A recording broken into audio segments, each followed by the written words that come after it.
You thought part 1 was unbelievable? Buckle up. Because what happened inside that courtroom made my 3 days dead look like the easy part. I'm Sarah, and I was about to face the man who tried to bury me this time. With the whole world watching, the trial began on a gray Tuesday morning. The kind of morning where the sky itself feels like it's holding its breath. I walked into that courthouse in the same quiet suburb where we'd bought our dream home, where we'd walked our dog on Sunday mornings like everything was fine. Like I was fine. People stared, some with sympathy, some with suspicion. Because here's the thing nobody tells you about faking your own death. Even when your husband is the villain, you still become part of the story.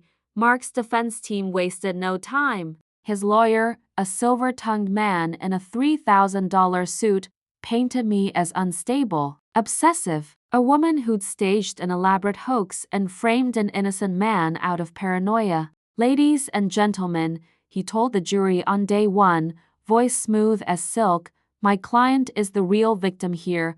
I watched Mark nod along, dabbing his eyes with practiced grief. The same performance I'd watched on those hidden cameras. Except now I had the footage, and that changed everything. Day 3 of the trial. The prosecution played the recordings. The courtroom went dead silent as Mark's voice filled the room. It's done. The policy payout should come through soon. We can finally start over.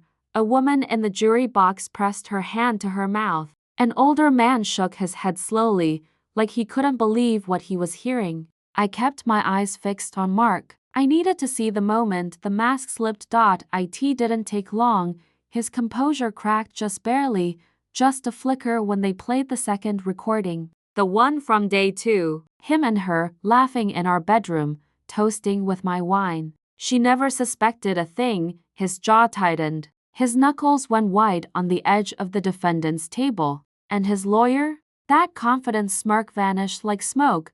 But here's the twist I never saw coming, and trust me, I thought I'd seen it all. Midway through the trial, the prosecution dropped a bombshell that even I hadn't known. Mark hadn't acted alone. The brake tampering? It had been carried out by someone with professional mechanical knowledge. Someone paid in cash through a shell account. And that account? It traced back to her. The woman I'd watched swanning through my bedroom like she already owned it. Turns out, she wasn't just the mistress. She was the architect. The whole plan, the insurance policy timing, the accident, even the manila folder left just discoverable enough had been designed. Not by Mark alone, but by the two of them, for over 2 years. 2 years. While I was planning anniversary dinners and picking out throw pillows, they were mapping out my ending.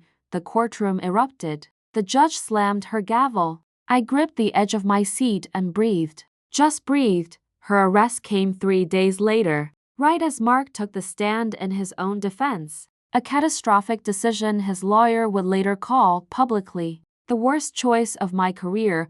Under cross-examination, he unraveled. Contradictions piled up, timelines collapsed, and when the prosecutor asked him, point blank, whether he had ever loved me, that empty, cold stare returned. The one from the night I stepped out of the shadows. He didn't answer. He just looked at the floor. That silence told the jury everything. Guilty, on all counts. Attempted murder, insurance fraud, conspiracy. Mark got 22 years. She got 17. And I sat in that courtroom as the verdict was read, and I felt, not relief, not triumph, something quieter and heavier than either of those things. Like setting down a weight you've carried so long you forgot it wasn't part of you. People ask me if I'd do it again.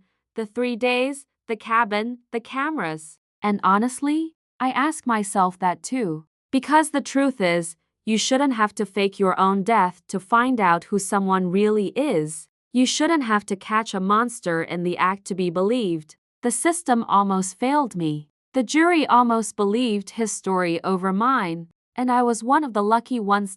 So if something feels off, trust that. The late nights that don't add up. The folders you weren't meant to find. The eyes that look at you like a problem to solve. Don't wait for the crash. I'm Sarah. I came back from the dead. And I'm not done yet. Hit subscribe. Turn on notifications. And drop your thoughts in the comments because part 3 is coming. And what I discovered after the trial about the life Mark had been secretly building, it will shake you to your core.